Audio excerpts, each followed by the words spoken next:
Yo, what is up folks, Strategy here, and so we're trying to stop our opponent playing Magic. We've got green-white Hatebears, like one of the oldest archetypes in Magic at this point, and we have some pretty cool ones. Powered by Collected Company, we've got a bunch of different disruptive creatures, and also some ramp at the beginning just to get us to these 3s, which is where most of them sit. A couple of 2s though, 3 copies of Thalia, which is legendary, we don't want to play the 4th. It's not good against every deck in the format. If it was, you play the 4th one, but hey, 2 copies of Kellen, this is some important card advantage, gets creatures to your hand. Nice, and then the voice is super great versus some of the control decks of the format. If they want to play on our turn, then we get tokens, and if they wrath it, you get tokens. Pretty good. The actual disruptive creatures then. Archon of Emeria. No more than 1 spell per turn. Nice, and then non-basic lands your opponent's control enter the battlefield tapped, which is obviously most of them. Even versus some of the aggro decks in the format, if they're not playing monocolor, they're just going to end up with tap lands later on in the game. Spellbinder. Look at your opponent's hand, make one of the cards cost 2 more, just really solid. It's also an evasive attack, which could be nice. The deck can sometimes struggle to close games out, so having some flyers up here at 3 is quite cool. Aven Interrupter, like pseudo spell queller, flash flying, enter the battlefield, target spell becomes plotted, but then your opponent needs to spend 2 mana more to cast it from being plotted. So obviously plotted, they get to cast it for free. This doesn't cost 2 anymore. Has the upside of other cards that your opponents cast from graveyard or exile cost 2 more to cast. So if they're plotting their own creatures, they cost more mana. If they're casting anything else from exile, it's actually really nice. One of the new cards from Duskmourn, Enduring Innocence. This is a bit of a draw engine for the deck. Whenever one or more creatures you control with power 2 or less enter, draw a card. Only once a turn, but we have flash creatures who can trigger on our turn and our opponent's turn, and we've got Collected Company up here as well. When it dies, it then comes back, and then it's a static enchantment on the battlefield with the same effect. So really nice, gets us some card advantage. And then we've got 6 kind of removal spell creatures, 4 copies of Skyclave Apparition, any non-land, non-token permanent with mana value 4 or less. When it dies, they get a token, or Werefox Bodyguard here as well, exiling bigger creatures. Exiles up to 1 target non-fox creature. Most of the things you want to hit aren't foxes, you're probably good. And if it's going to die, you can like sacrifice it to gain life. Kind of nice. Notably, this isn't like, this is the new framing where you can't like sacrifice in response to permanently exile thing.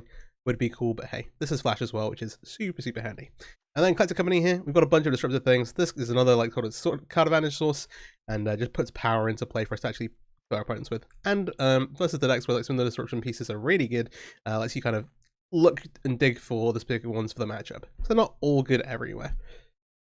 Mana base, very straightforward. There's a Shephet Dunes in here to kind of help you kill people. Is like a land that pumps your creatures for 1 activation, and then there's also an Django in here, but other than that, green-white lands, is Beseiju, yeah, so what you'd expect. I'm going to be playing best of 1, but I'll go through the side, but we've got more removal effect creatures with Brutal Cathar. Spellbinder, an extra one of these, with some of the more combo decks contracts in the format. Redan, kind of the same, makes non-creature spells your opponent's class cost 2 more if they cost 4 or more. More bodyguards, again, we can board into a ton of removal creatures. 2 copies of Portable Hole versus aggro decks. True Dromoka's Command. These are kind of a shout out to Enigmatic Incarnation being a bit more popular and some of the other powerful enchantments in the format, but can be really nice versus burn as well, so you prevent damage from a spell while fighting one of their creatures in play or making them sacrifice like an Eidolon or a Etching, which is super solid. Unlicensed Tusk, obviously Phoenix, other graveyard decks, Greasefang, and then 2 copies of Wandering Emperor. We're playing kind of a flash game here, and so it plays well into that, and then gaining the life back, or being a resilient threat that kind of you can go, alright, I'm going to play this versus control, I don't have a company, I have a Wandering Emperor, make a token, you sit there with a Planeswalker and play getting value. Really solid.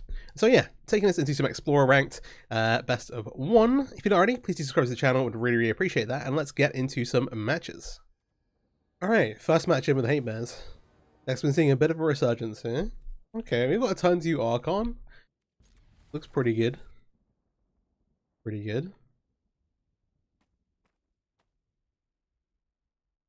Solid versus a good amount of the format, I would say. Lima Mystic.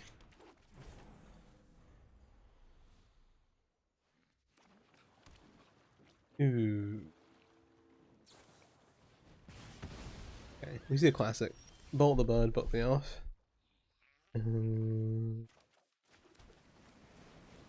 Thalia also pretty good. I have to assume this is Phoenix.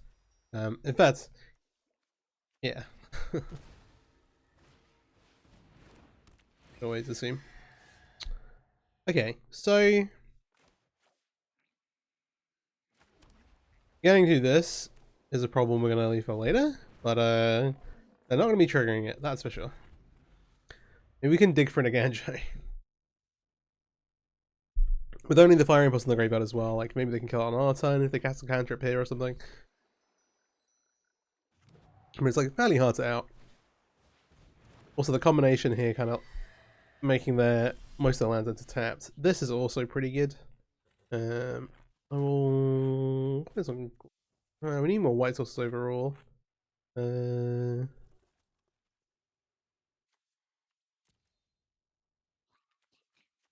attacks. We should be taking it with Temple Garden. So hey. We're just assembling a team of problematic things for the Phoenix deck to deal with. And eventually, at some point, we'll look to win the game. But today is not that day. Now they can't attack through these. If they attack into this, then like you kind of have to say no blocks, but then these aren't blocking. Which lets us throw on the ground. If they attack, we don't block just because they only have this. Okay. Alright. Got a Lava Axe. They can't double spell for this still.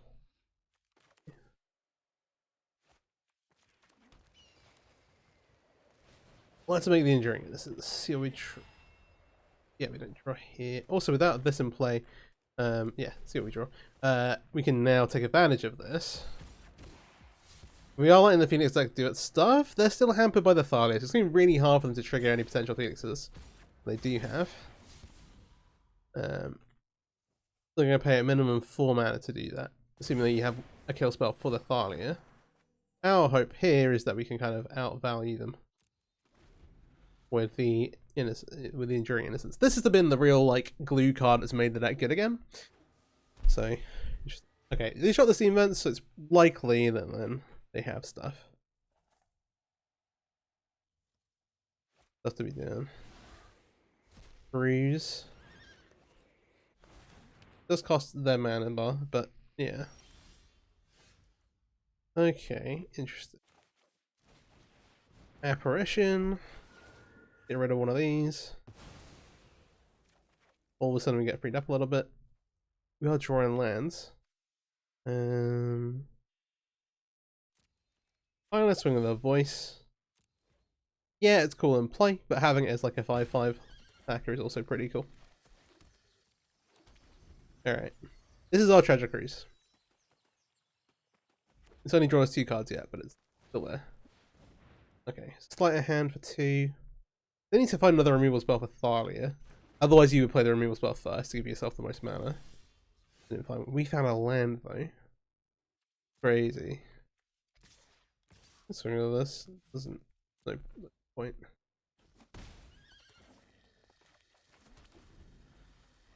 At least when we do draw a creature, we will be able to play a bunch of spells with it. I hope. Gosh.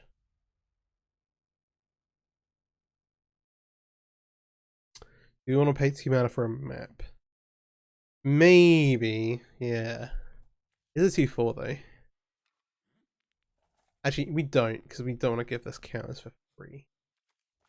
I'm gonna cast this now.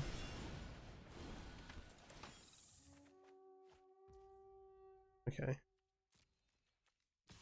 Again, I don't necessarily want to give them free draws to Ledger Shredder, but we kind of do need to find stuff.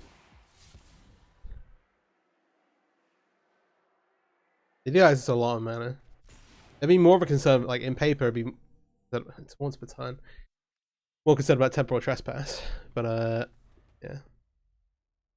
This ability is once per turn, just as a dumb note.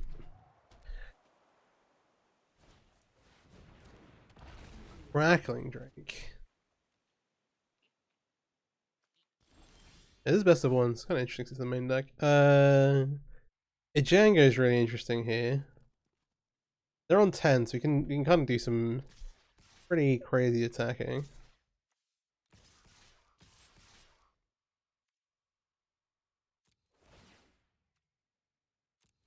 Get rid of the temple guard.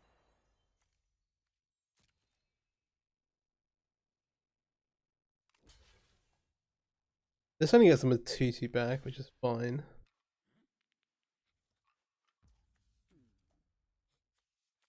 Currently they're taking 8. Well, we'll try it again through the Crackling Drake.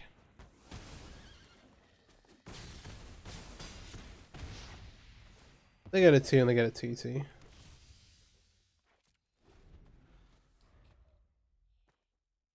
I can't believe I played this. That's the worst thing possible. I gave them an extra draw, and then it also meant that I don't have to wait to trigger this turn. It means they're at 2, but you know.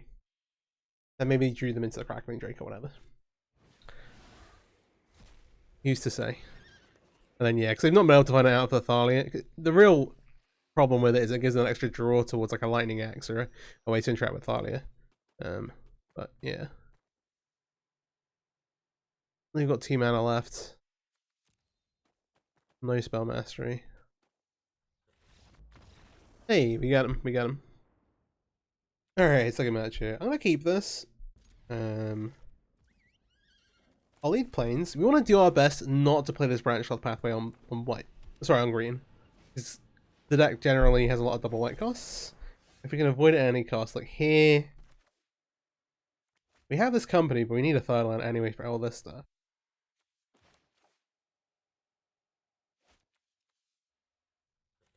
I think we do need to take the consideration. The Seiji Elvish Mystic, like, you'd think mono green, but could be a number of different things, really.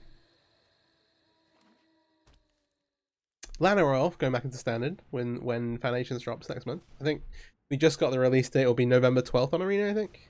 Yeah, sure. So this is mono green. Okay. No third land is tough. We have some, like, Archon pretty good here. Interrupt pretty good here. Apparition, we can Apparition the Wolf Haven. Little rough. Depending on what they have, maybe we can save this. But also, perhaps not.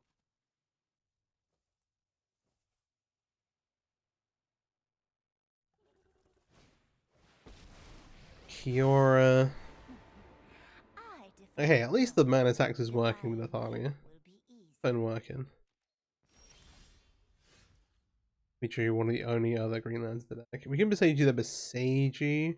They get a land, but it denies. Oh, we can respond to the Kiora down to it, can't we? Or we can play a card of our own. We should do this. I think the best plan is for us to Spellbinder here, actually. Try and take the best thing. This is not what we want to see. I'm going to make this Cavalier cost more mana. I do not feel good about it. They have 1, 2, 3, 4, 5, 6. Cast one of these, but can't quite because of Thalia.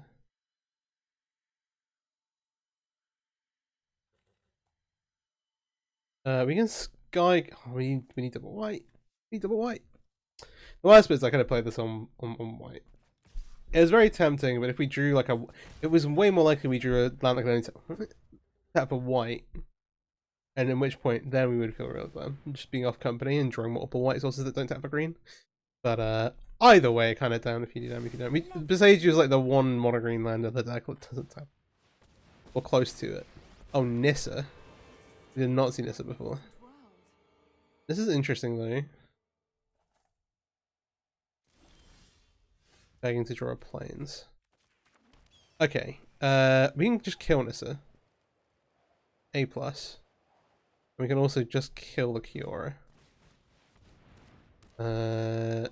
Deal. Just gonna slip away. Stop. They just... Forgive me. Maybe they just didn't want to put counters on... They just didn't want to risk these to like creature removal. Is why they didn't bother using the plus on them. But yeah, if they had a land to block with, that wouldn't have been able to happen. That being said, we're not out of this yet. So we're 1 mana off of company. We didn't even interrupt here. They have 3, 4, 5, 6. That doesn't let them cast this, but it could potentially. You have to even interrupt the first one. So if they draw a land, they can cast one of them. 3, 4, 5, 6.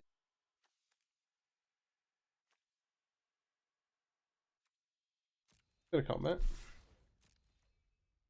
Alright, we kind of got away with it with this sequence here with the Nissa. I get a 9.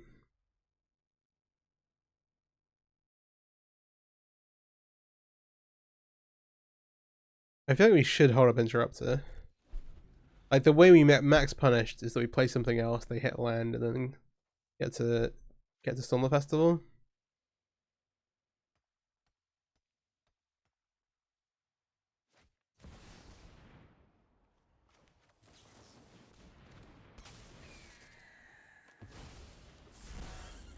I even underestimated a little bit because of the Nykthos. I just miscounted. Genius I am. Yeah, that's 9 damage. Yeah. Alright. One more match here with the deck. Alright, nice. We hit actual green-white lands. And we still have... We've had turn 1 Elvish Mystic every game, which is probably a pretty good recipe for success. But, yeah. This is interesting. Maybe we're on against some, like, Desert Matter type stuff. We can...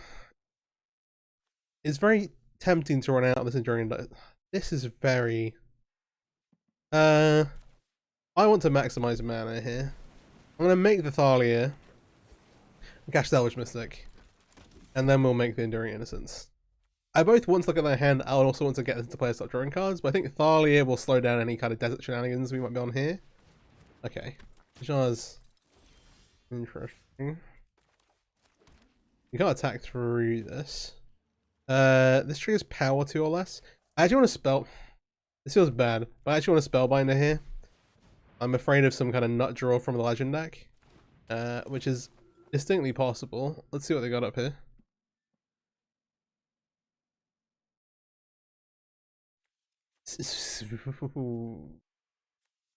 These things are good.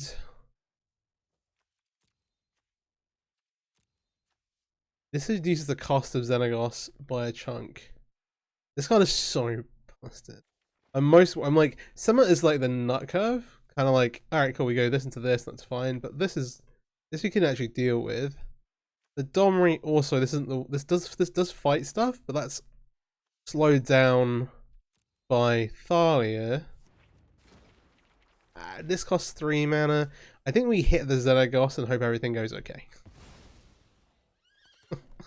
Awkward. Yeah. At least we know that Castin's on turn 2. We wouldn't have been... If we were able to take like the only Hajar, that'd be fine. Barcast is going to do work here. They're going to have to, yeah, pay through the walls for it. Okay, and we hit a Bodyguard, which is really solid. If we could hit the guard class down, that'd be cool, but we want to use something else.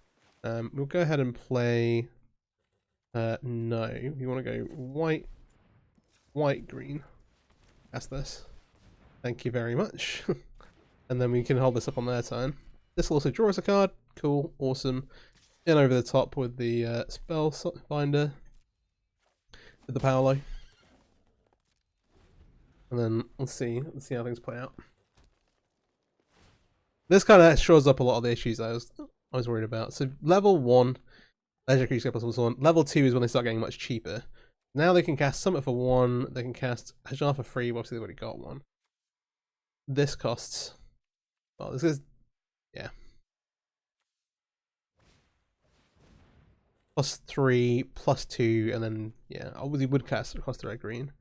I'm gonna do this. I wonder if they're gonna try and fight down Thalia or something like that, or fight down the Spellbinder. The ability is actually all part of 1, but here we can actually get the blowout. We can Bodyguard a response, exile the Hajar. They don't get to fight, and they might scoop up here. I shouldn't say that. They might not. We might just lose. We get to draw a card as well, which is pretty good.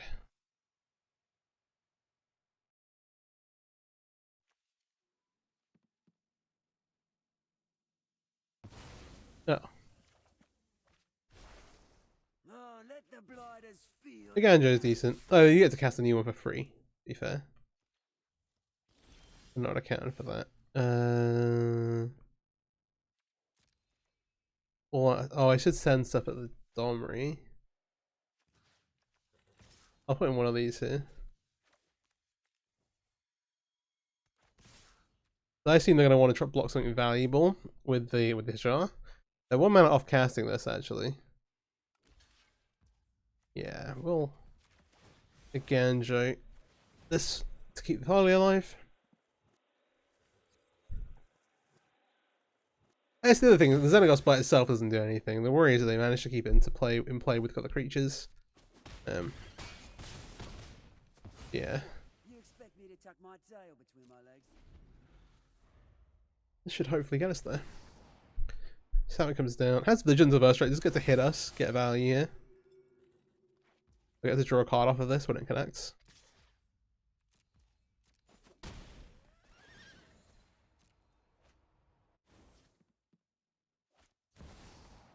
Mox Amber. My turn. We hit Coco. 1, 2, 3, 4. 1, 2, 3, 4, 5, 6, 7, 8, 9, 10, 11. If they block. 3, 5, 6, 7, 8, 9. Play this so we can cast Company without it. Oh, attack here. So they block here, they take 5, 6, 7, 8, 9.